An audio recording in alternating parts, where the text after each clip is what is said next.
Tonight, in the former capital of the Confederacy, two scandals reopening old wounds on race and a claim of sexual assault, throwing the Commonwealth's leadership into crisis. Virginia Attorney General Mark Herring now admits he too once wore blackface. Herring, in a statement of apology, says in 1980 he and a group of college friends put on what he called wigs and brown makeup to attend a party dressed like rappers we listened to at the time.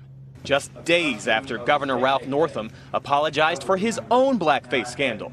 This racist photo on his med school yearbook page. Northam now denies being in the photo while recalling and regretting having darkened his skin to dress up like Michael Jackson for a dance contest in 1984. I'm shocked and incredibly disappointed.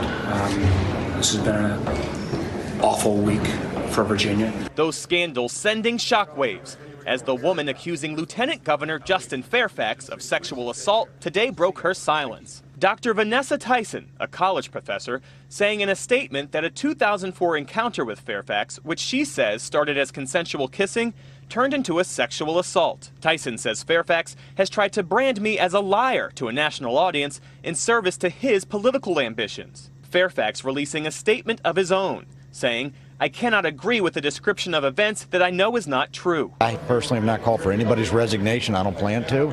I just need to learn what's going on and just ask people not to rush to judgment. Virginians fed up as the scandals spiral. It's very difficult to find anybody that to look up to as carrying the mantle for the Commonwealth.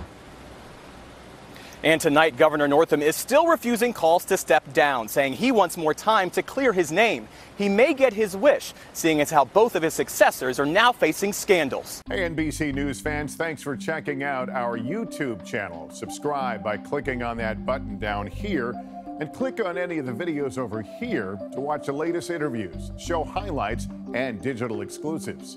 Thanks for watching.